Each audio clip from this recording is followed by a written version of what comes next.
So a very celebrated architect, a very successful architect. He built a lot, he builds a lot, and we'll go through some of his works.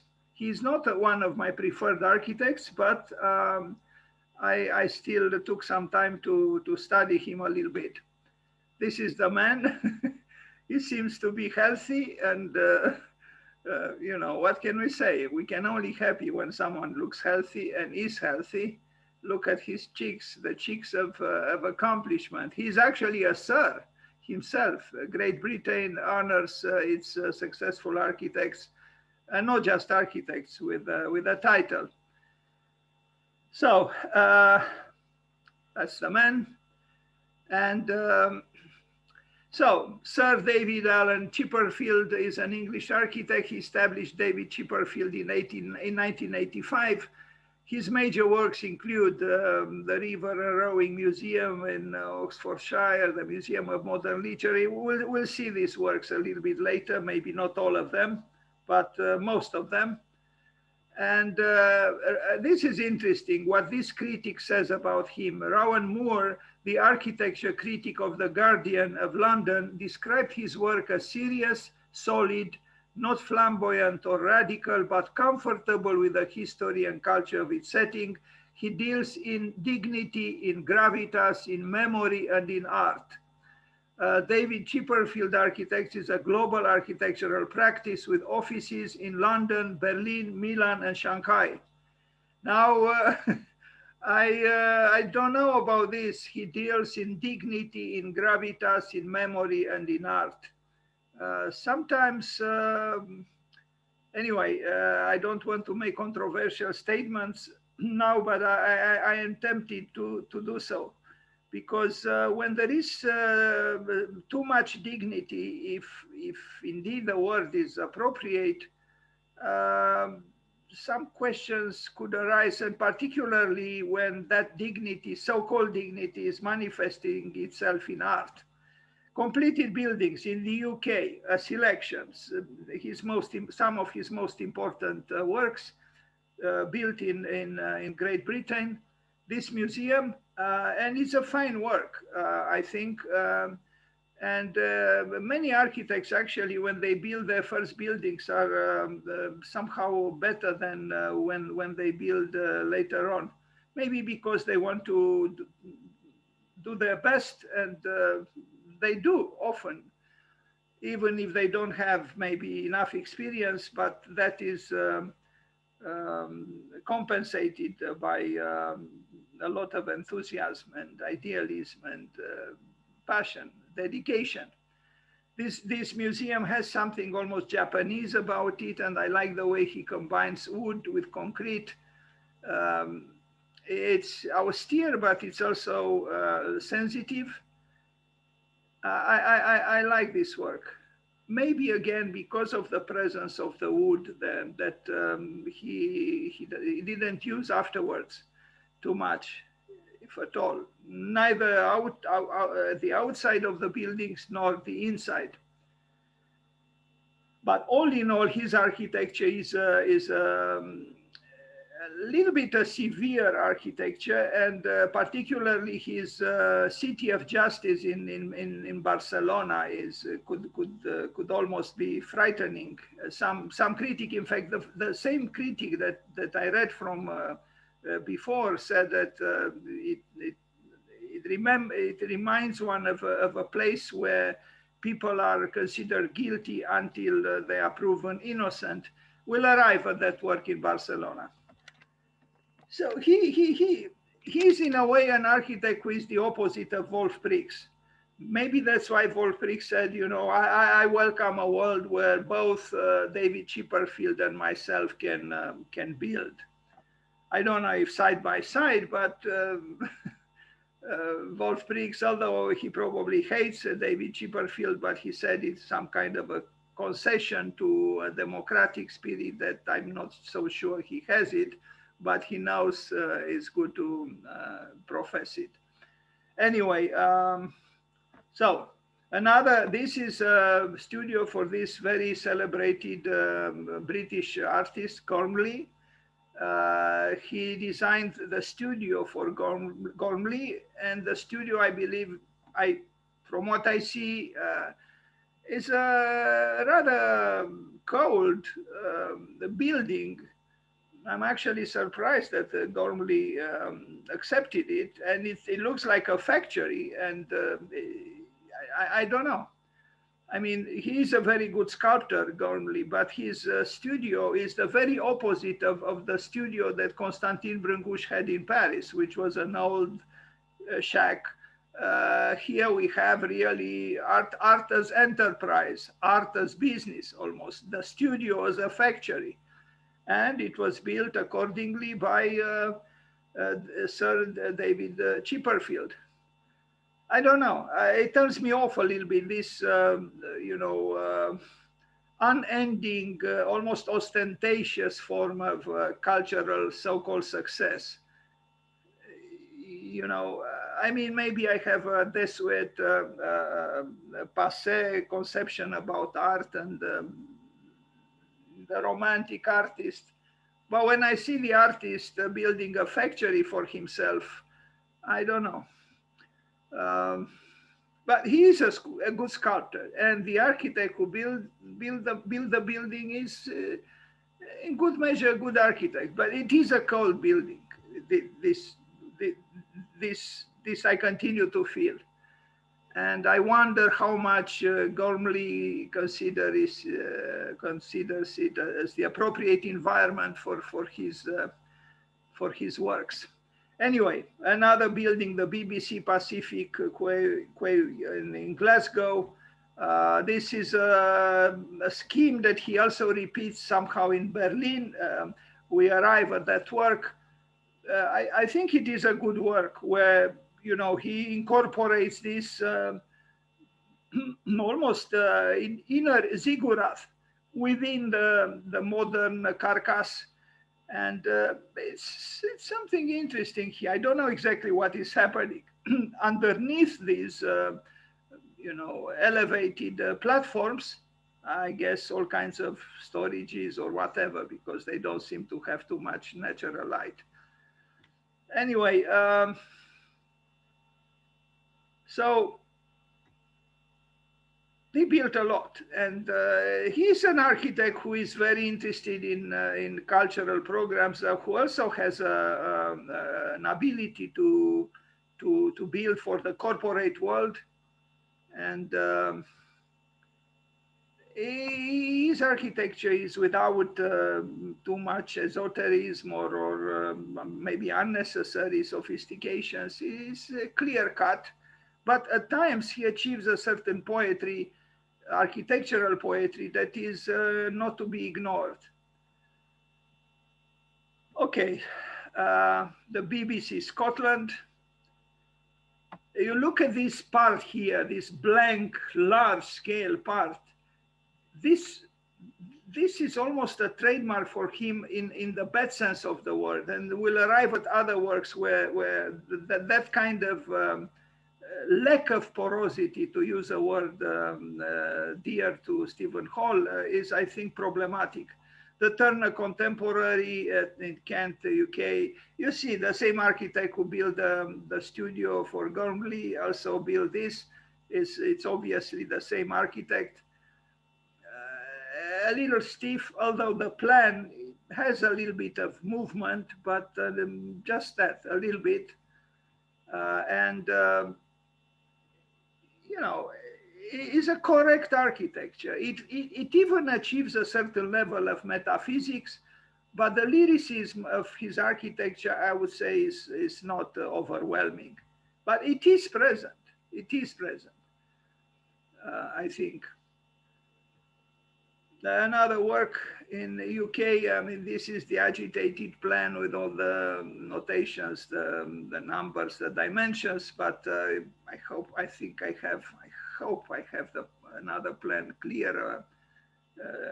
Here, I think his architecture works well in the proximity of water, because water is softening a little bit the rigidity of his volumes, of his built work.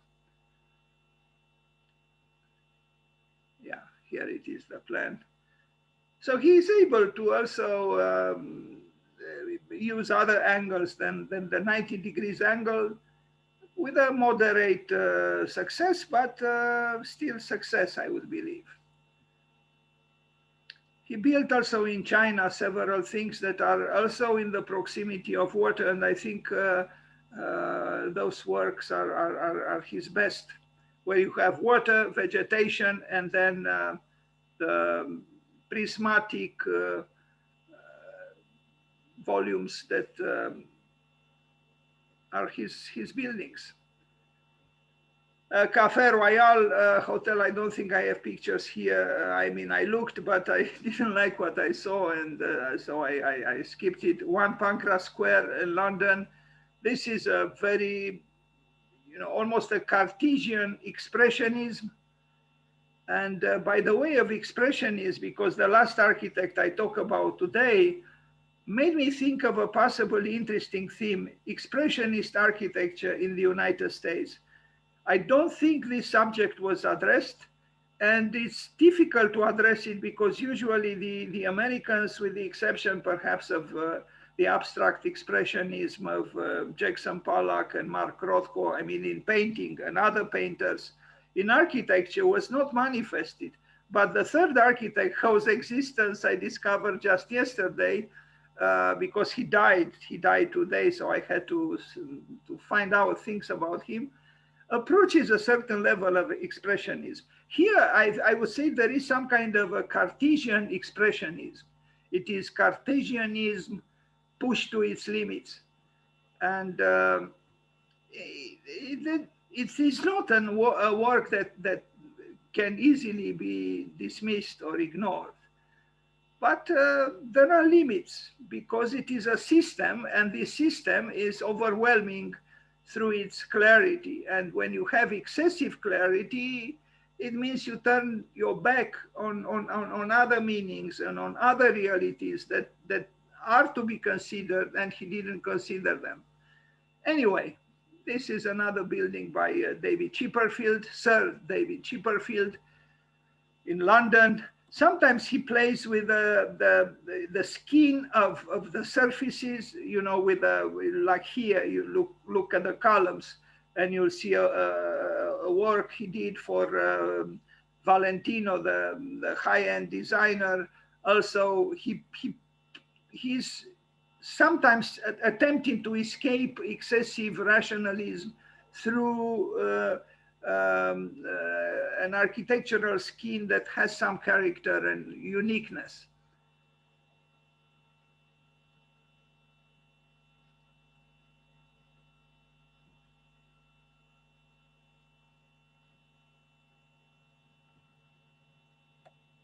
Since I mentioned Stephen Hall published a book called Urbanisms Working with Doubts.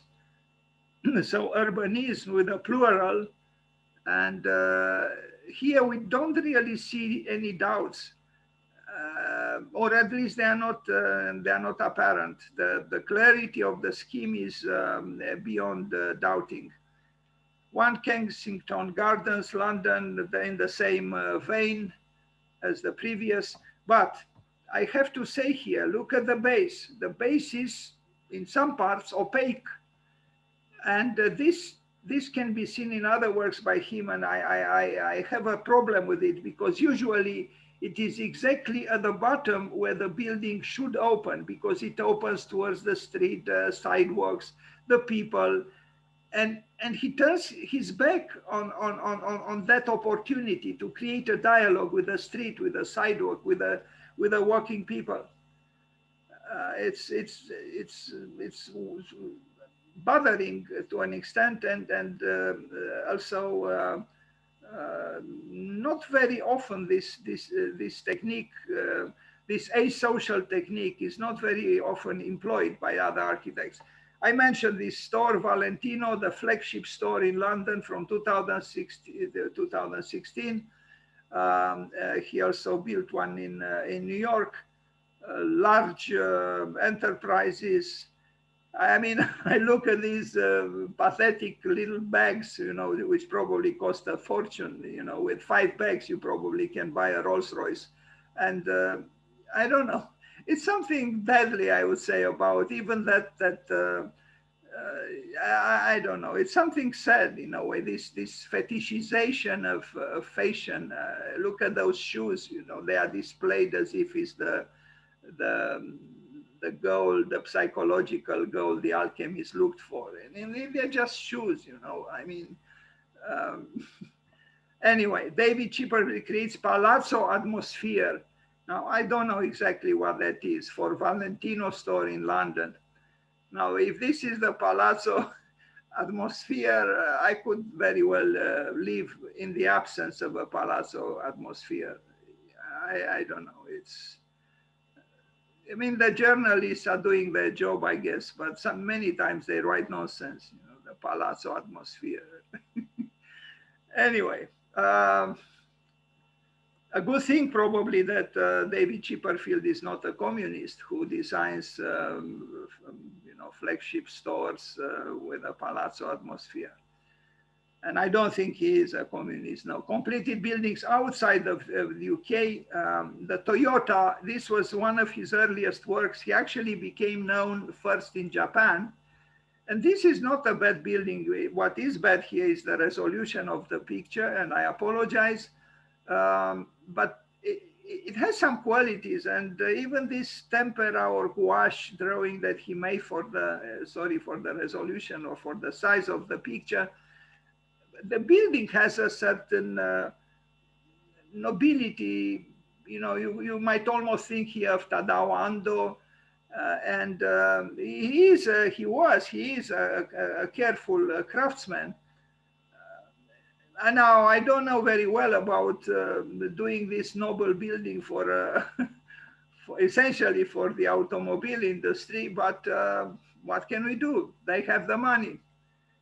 Now, to make a showroom or a building for Toyota as if it is a meditation chapel or who knows what religious building is, I think, a little bit problematic. Anyway, an art museum in Davenport in Iowa. It's a good building. What can we say? But it's also a good building because he employs the right materials, and I think he's a skillful. He's skillful at doing this. He chooses materials that are adequate to their function, and he uses them with a certain poetry. So he softens a little bit the rigidity of the geometry through the careful choice of the materials. Some architects work in the opposite direction. They have very sensitive plans and manipulation, but they are not good at employing the right materials. A sketch by him, sorry for the resolution.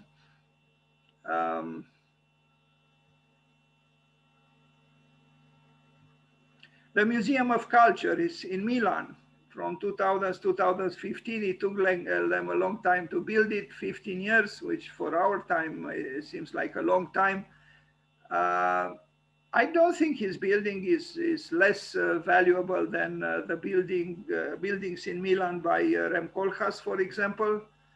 And you'll see again the choice of the materials. He softens. In this case, he also employed curves. But these curves are also not ostentatiously displayed, but they are softened because of the glass he uses, and I think it's a good choice. And also in terms of filtering the light, he was able to create an interior that has a softness that I think is a quality.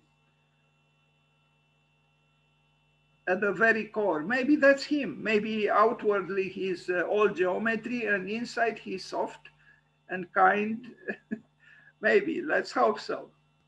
Better than the opposite, where you display towards the outside softness and inside you are a rigid box. I like this picture in particular.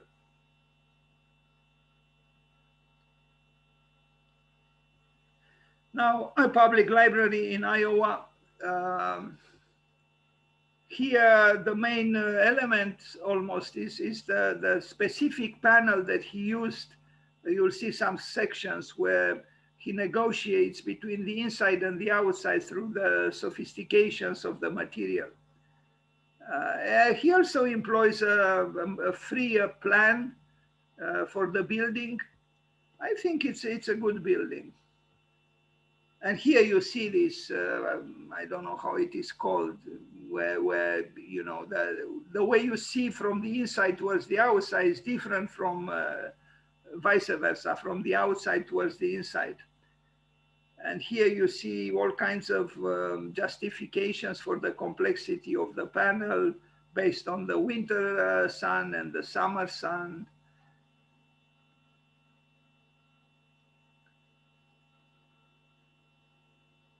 But the fact that he was aware of, I mean, not every architect, unfortunately, is concerned with the winter sun and the summer sun, but it seems he was, and good for him. The Museum of Modern Literature in Germany, 2002-2006. Now here we are arriving at the paradigmatic David Chipperfield, strict rhythm, almost militaristic. And he came to use this more and more often, and with, I would say, with mixed results. But it's also Germany, so, but maybe exactly because it is Germany, maybe he should have abstained from this militaristic rhythm.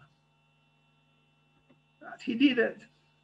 What a difference, though, between this work and the crematorium by Gunnar Asplund in Stockholm, with which it seems to have something in common. But because of the proportions here also, you have, I think, for structural reasons, you didn't need so many columns. Look, the space between two columns is rather small. And we used it for aesthetical reasons, but I'm not sure he chose correctly here. Now, the Americas Cup building in Valencia in Spain, this is a little bit different. And you'll understand why. It's more expensive, it's more, you know, exuberant in a way, in as much as David Chipperfield could be exuberant. It's also Spain, of course. And at night is even more you know, exuberant, if we are to use this word. Well, you know, I wonder if after the pandemic we'll continue to have these explosive cantilevers, you know, which show a trust in technology and with an optimism that is perhaps difficult to sustain these days. We are restrained now, not just by the pandemic, but also by the climate changes, by the rising level of the seas, by pollution. There are many elements that should make us think twice about doing all kinds of extravagant gestures in architecture, and not just in architecture. Now, a museum in China from 2007. A clear plan, if I can describe it so. It's something about China, the way they have these trees and water, and somehow nature looks a little bit different in China than it looks in other places, particularly Europe. Or maybe I'm wrong. No, in some cases, you have a feeling this is not Europe, although you only see grass and trees and some water. What is a museum? In essence, it's a large, well, if it's a large museum, a large scale storage room. And but here there are also these courtyards that offer some warmth to the visitors who are not present. Anyway, this is the functional scheme sketch. And yes, the movement within the museum has some importance. This is a rendering, I imagine, or is it not? Sometimes the renderings are so good that you think they are pictures of the built work.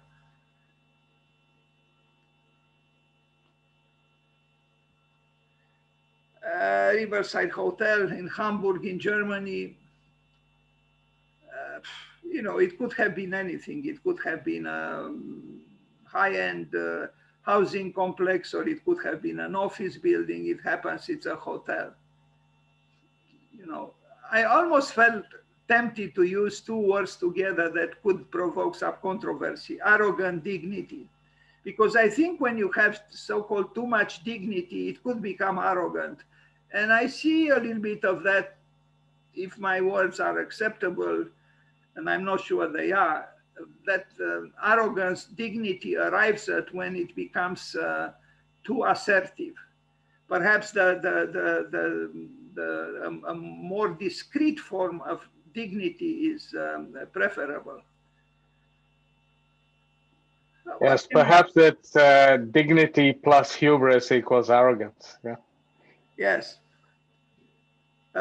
So another museum, this is an important work by him, and it reminds one of the first work, or one of the first works I showed, where he, with in between two walls, he uses this, you know, this architecture that is monumental and stepped in with platforms. Here he uses stairs.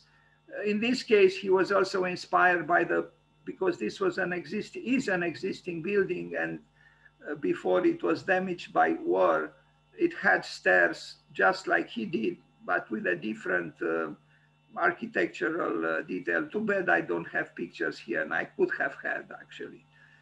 Anyway, I think Berlin loves him because he built some large things in Berlin. We are going to see in detail, and I will end the presentation on him with that large scale work in Berlin, an art gallery.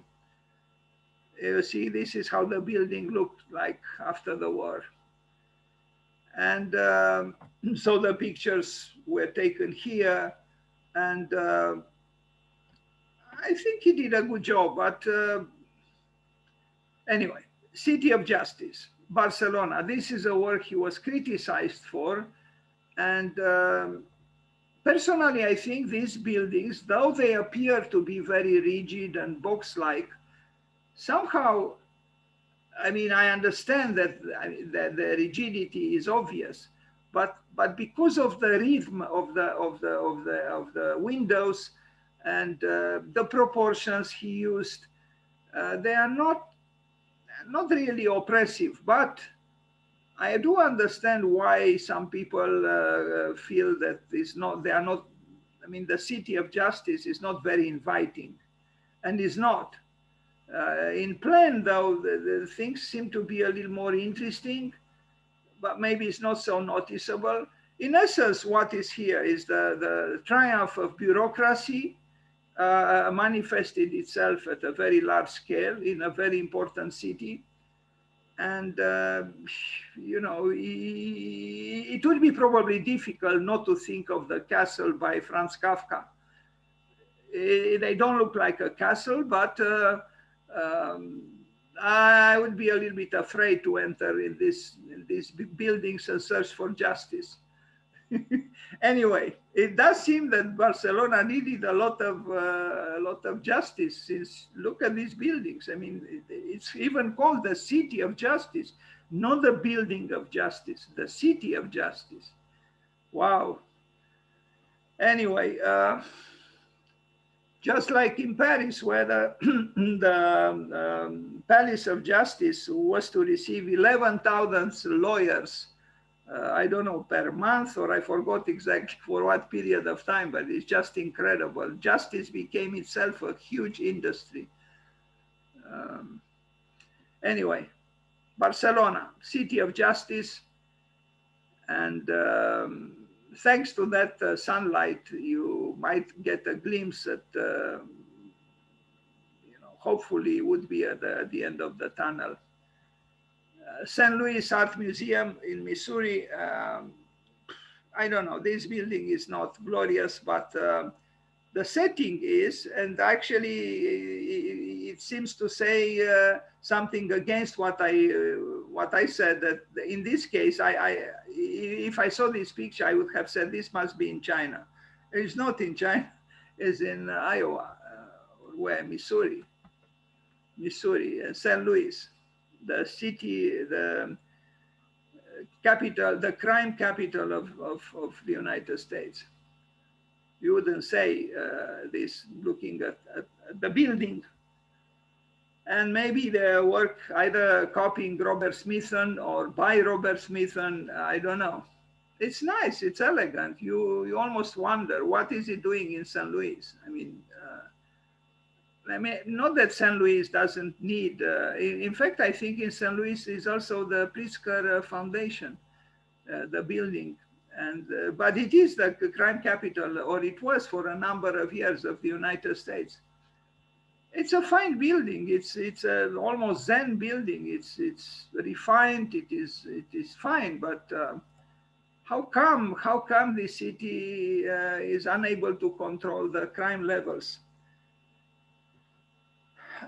Mexico, a different Mexico from the one depicted by President Trump and others, you know, like Hollywood and so on. Mexico is not just a country with, you know, drug dealers and assassins and so on.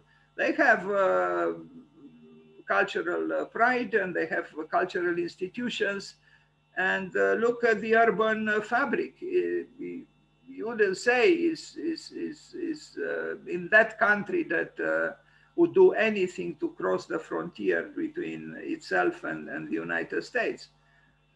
And you know, they even in Guadalajara, they employ services of very well established and famous architects of the present. Here we have David Chipperfield building a museum. And but when I look at the top of the building, I am reminded of other buildings built by him, and I wonder why he didn't choose something else. Anyway, a little bit aggressive for my taste. The top ending of the building, very, you know, pointing towards the heavens in a rather immodest way. I don't know about this building here. I don't know who designed it, and I don't know what it is. Anyway, this is by David Chipperfield, and it is, surprise, surprise, in Mexico.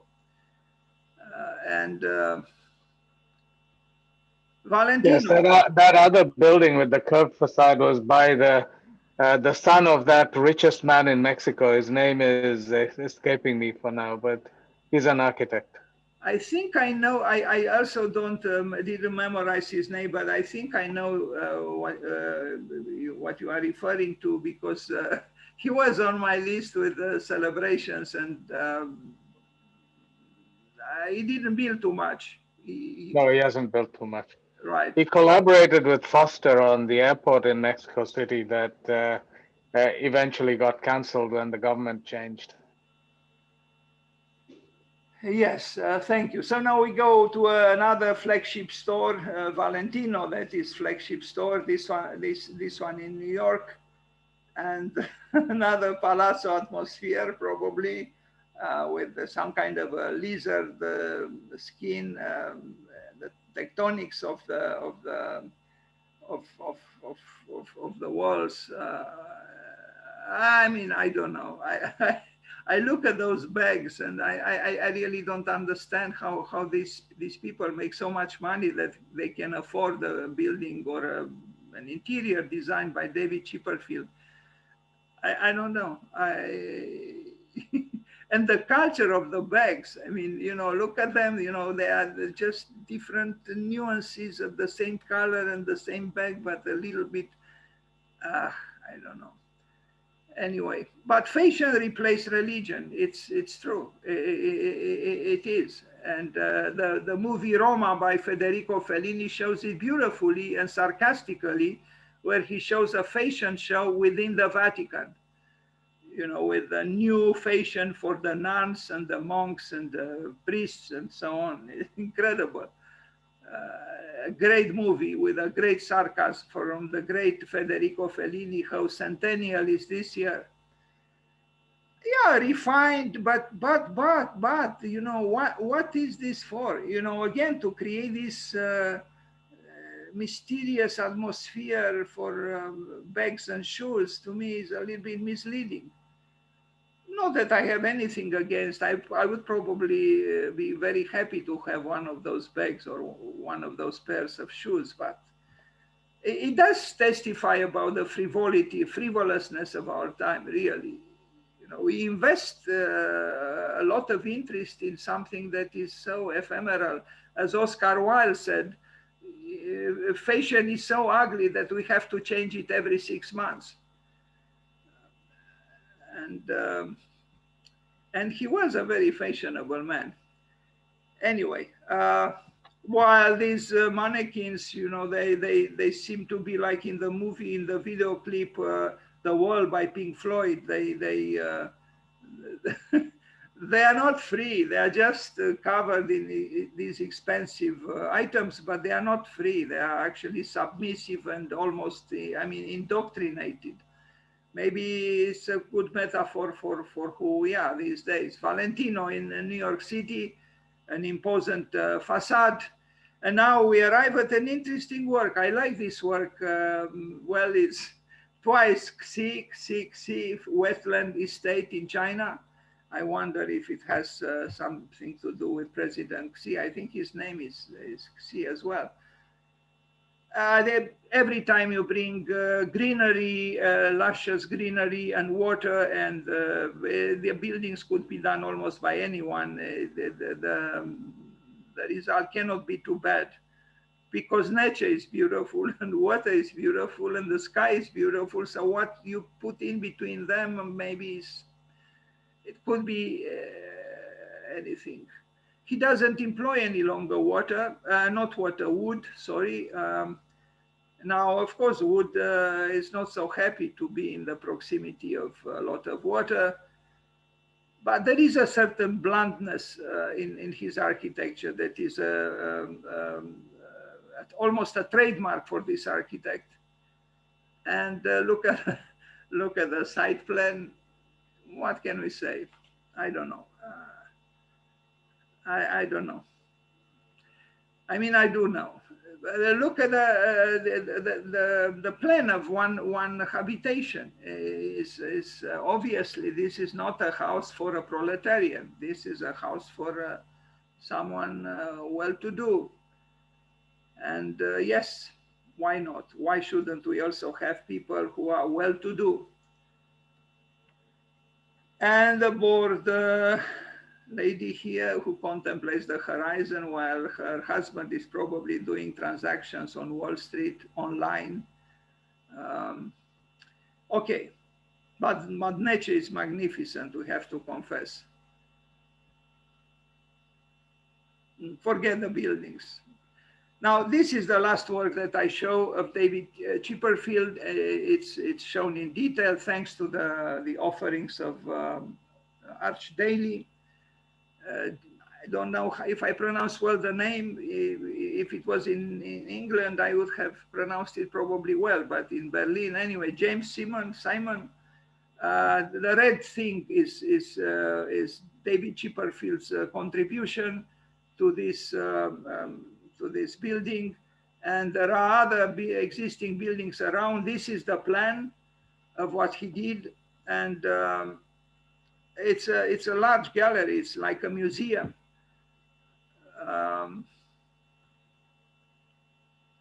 There is this colonnade here that you would say it honors the river, but you will see that at the level of the river there is that blunt wall that is actually saying no to a dialogue with water.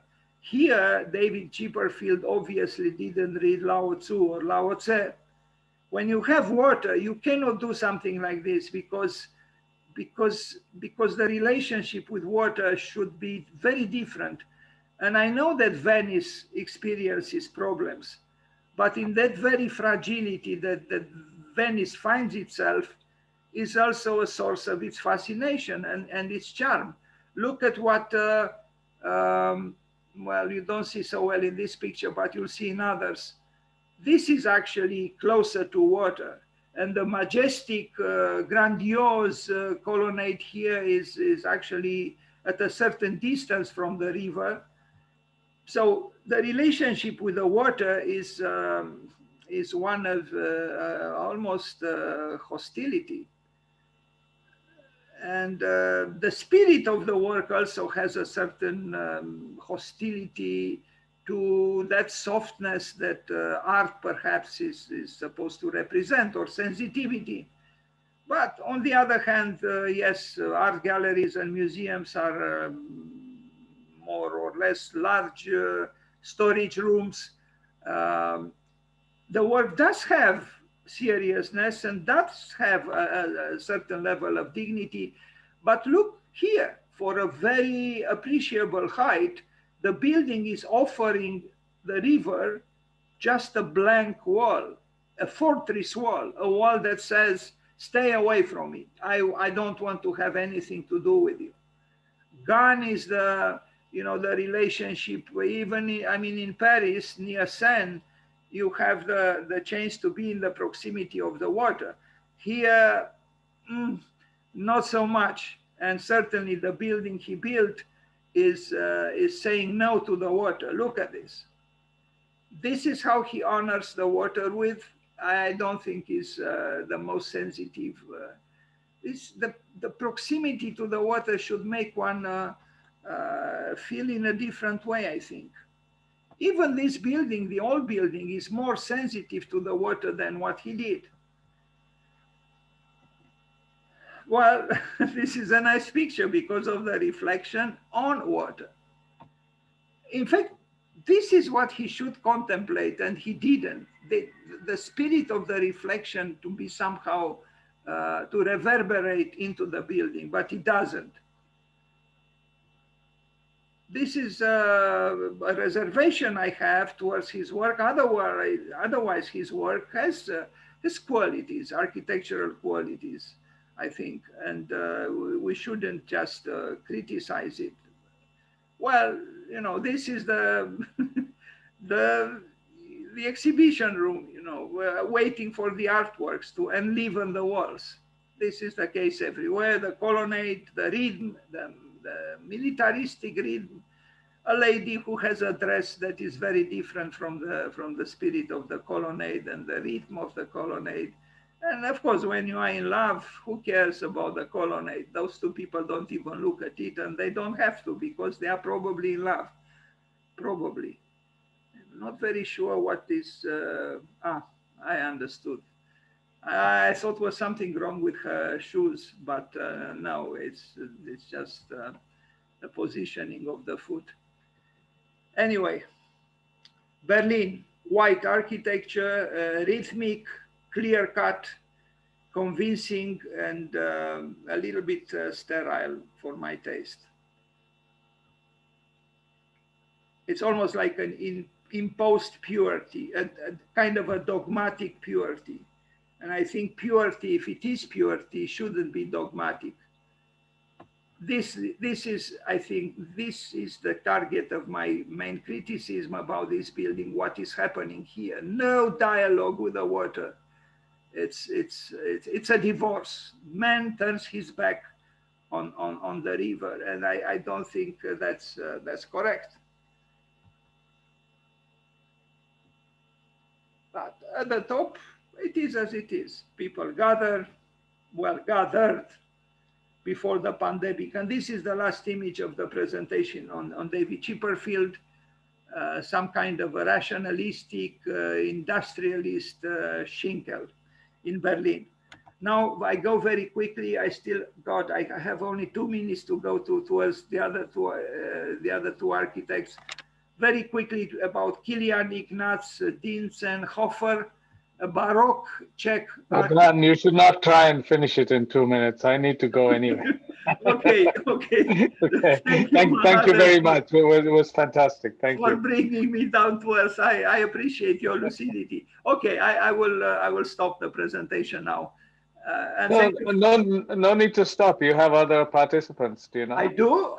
I know Yeah. Francesca maybe is still here. Is there anyone else? But I should know, because if there is someone else, I will continue. Yes. Okay, Mahadev. See you later. Thank you very Okay much. then, right. Okay, Bye-bye. bye. Hi, Okay. Dan. I'm here, Dan. I'm Daliana. Hi. Hi, Daliana. Hi, how are I you? rushed a little bit because I wanted to show as much as possible because Mahadev was here, but now I slow down a little bit. Although these two presentations I have about two unknown architects, and they were totally unknown to me until yesterday when I began to search about them, because they both died on December 18th. This is a Baroque Czech architect of German origins. And then the other one, a North American architect I knew absolutely nothing about until yesterday. So let me begin with this one. These are not long presentations. They deserve further study, and I apologize that I was unable to do that until now, but it's still an introduction to their works. Kilian Ignaz Dientzenhofer was a Bohemian architect of the Baroque era. He was the fifth son of the German architect Christoph Dientzenhofer and the Bohemian German ethnics. I don't know what that means. I mean, I know the words, but anyway, the language seems a little bit strange. The widow of the architect. So they were all architects in this family. As an architect, he cooperated with his father and with Jan Santini. I actually presented his work a while ago. Among Dientzenhofer's buildings are the Church of St. John of Nepomuk, the St. Nicholas Church, and the Villa America and King's Quay Palace in Prague.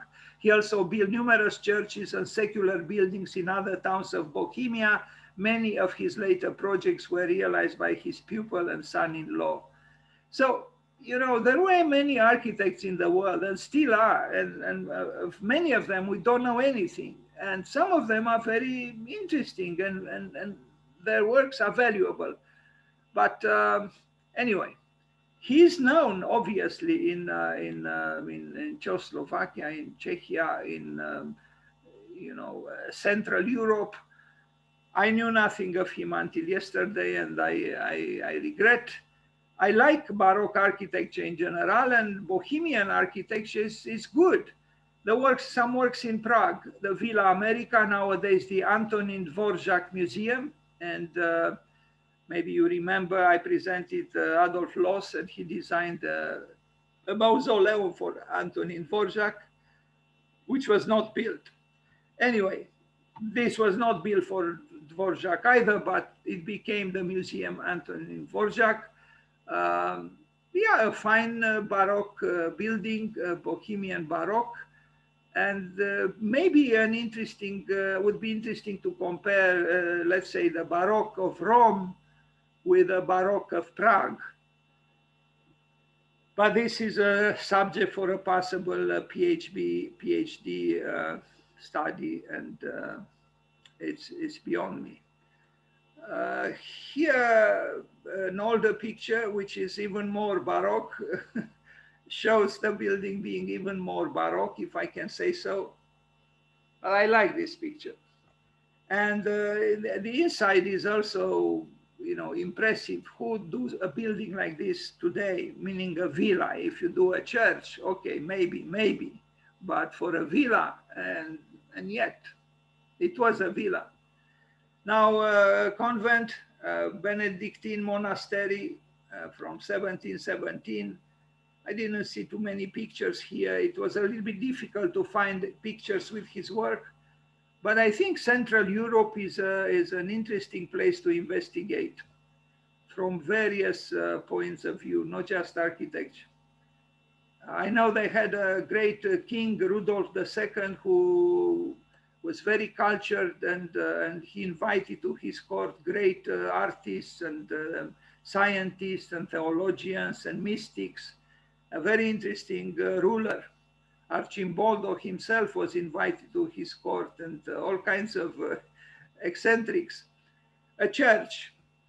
Baroque, Bohemian Baroque. What can we say? Baroque is Baroque. It can be too bad because the richness of the buildings is in itself, you know, rewarding to a certain level. Although what surprises me, I have a book here that was given to me in Vienna, published by the Institute of Architecture, actually in a way by Wolf Prix, with the title Rock over Baroque. Rock over Baroque, as if showing contemporary works, and the title seems to say we are rocking over Baroque, but actually the works of Wolf Prix are Baroque too, in my opinion. It is not a historical Baroque, but is Baroque nevertheless. Anyway, so an older picture. The redesign of San Loreto. This is a palace.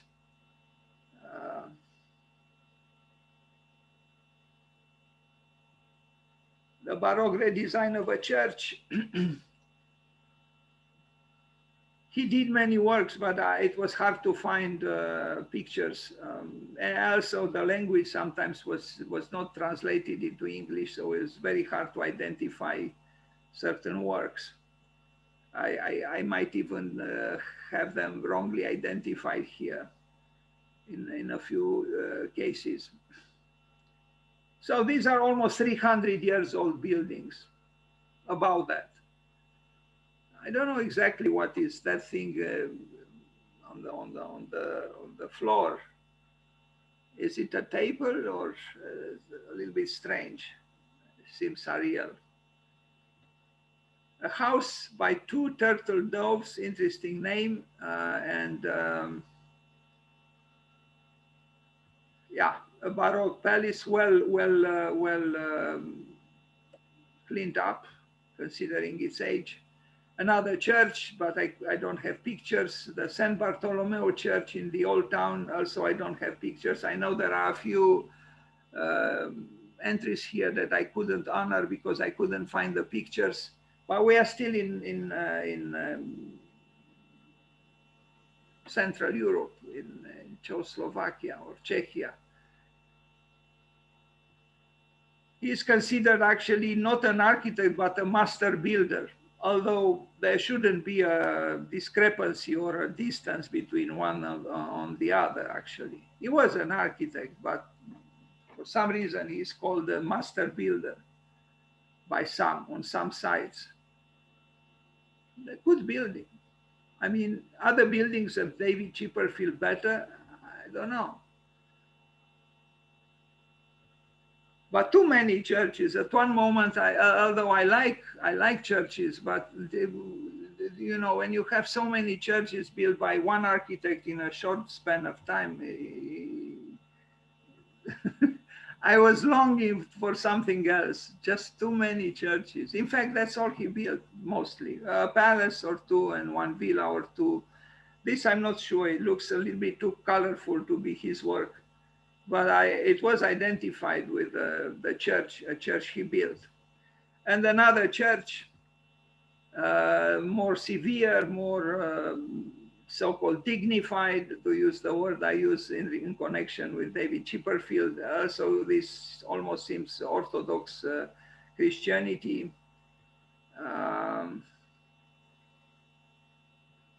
Yeah. So we move forward. Again, we are dealing with an architect from almost 300 years ago, who was considered, he actually built a lot in a city that has a lot to offer in architecture, and that is Prague. This is a palace, a well-preserved palace he built. We are right in the center of the old town of Prague.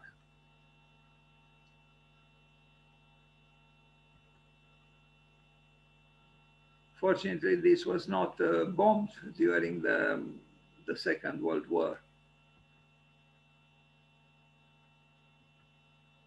Another palace, but this one, I only have this picture, and you can truly see it very well. And this is from a project for something else around it.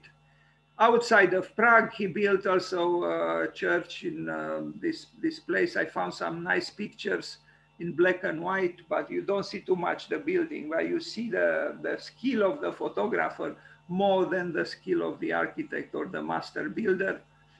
I particularly like this picture where the building almost disappears.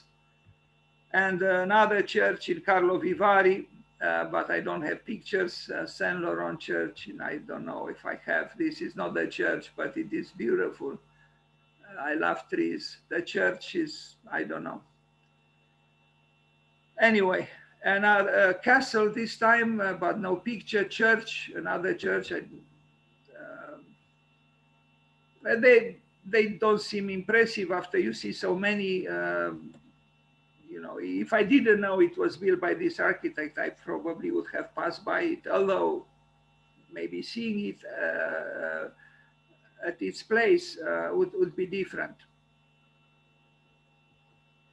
A monastery, he built a lot in this area, Brumov, another monastery, and I think this is the last picture of this presentation. And we go to the last architect connected with the 18th of December. A very interesting, actually, I don't have a lot of works by him. I have about 50, 55 pictures, but I'm happy I discovered this architect.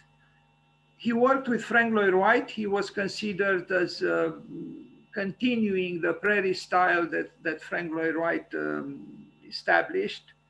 But then he moved on building buildings emancipated from Frank Lloyd Wright.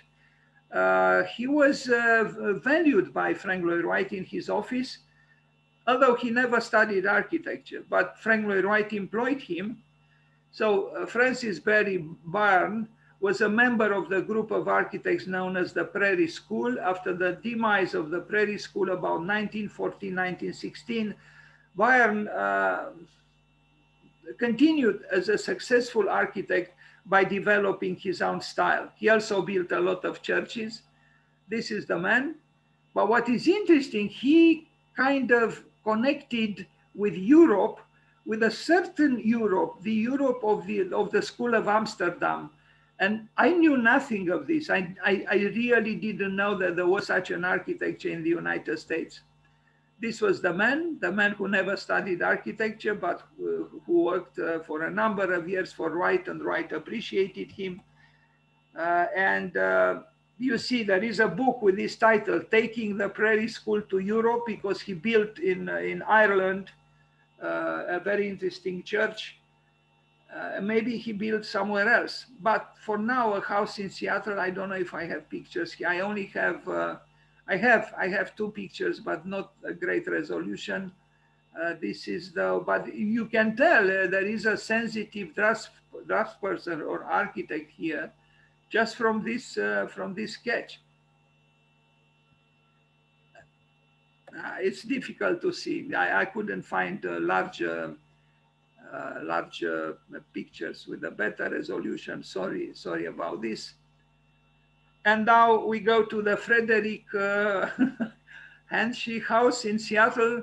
No, we don't, because I don't have picture. Church of Christ the King. This one in Ireland is interesting. It's expressionistic. It has some kind of a northern sensitivity or touch. And I'm surprised a North American architect built something like this. And you'll see a few other things by him done in the same vein. How very different this church is from the churches that we just saw by the Czech architect, and how very different also from the architecture, or maybe not so different, I don't know. Maybe it would be interesting to compare David Chipperfield with this unknown to me until yesterday, North American architect. But this building is in Ireland, and he didn't do this particular work, the entrance into the building. This was done by an artist. I forgot his name, but the building was done by him. and you see, the section and the elevation, and I think they are interesting. And I think he uses forms in relation with the function of the building.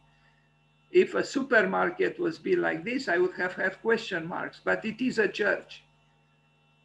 There is an Art Deco sensitivity here. And this is the plan of the church in Ireland by him.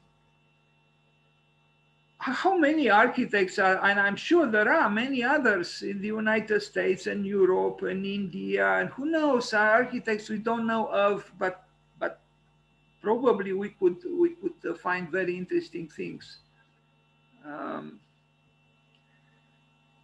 You would even say that this man was apprentice and a collaborator of Frank Lloyd Wright. Is a very different architecture. Now another church in Kansas City, and there are some very nice pictures of this building. The kind of modernism that he employed, it's so very different from the one advocated by his master, so to speak, by Frank Lloyd Wright.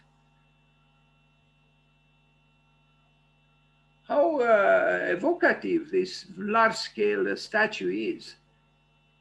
Once you increase the dimensions, and of course it depends on the context, but you can charge an architectural context a lot with such mysterious silhouettes, artistic silhouettes. As I said before, I am tempted to explore more the theme of North American expressionism in architecture, because to my knowledge, and I'm not saying I know a lot, but I don't know of this subject being addressed, because North America is not notorious at all for having expressionistic longings. In painting, yes, in modern painting, abstract expressionism, Jackson Pollock and Mark Rothko, but not in architecture. This is more of an European tendency than a North American one. The anxiety of the spirit is not so easily acknowledged in North America, and certainly not in architecture. Maybe in literature, yes, Edgar Allan Poe and others, but not in architecture, as far as I know.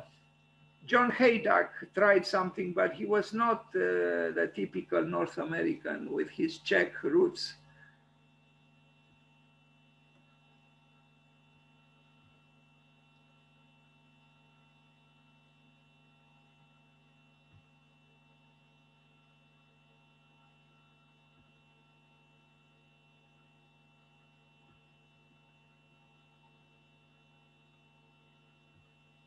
Another church, we are approaching the end of this presentation, St. Columba Church in St. Paul, Minnesota. Impressive, I would say, this building as well. And it has a Teutonic feeling that you wouldn't expect in Minnesota or in the United States. Really, this architect had a unique sensibility, I would say.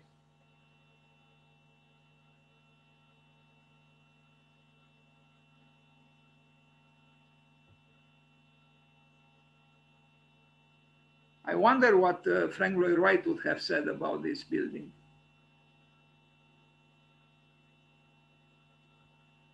Another church, and this is probably the last one I showed, the St. Patrick's Roman Catholic Church in Racine. Very different from the previous one. I mean, just compare this one with this one.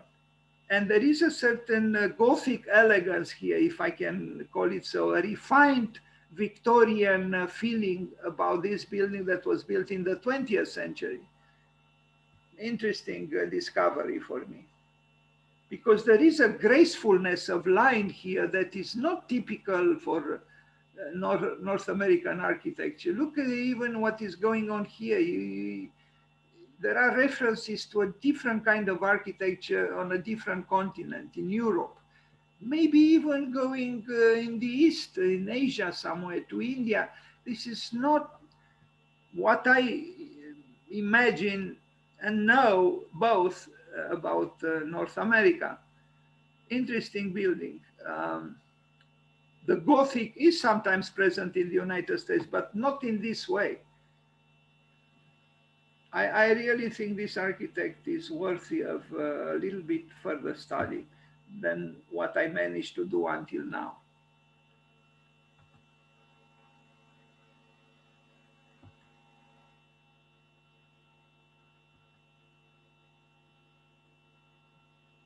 It is a musical box in a way, this church. It has musicality, and it is discreet yet assertive.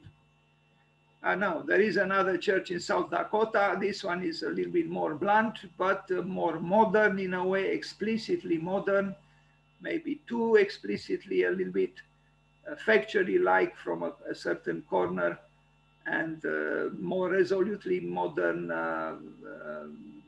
in this picture, and that's it. So I'm not sure I did justice to them properly. And you, Daliana, you are the only one here now.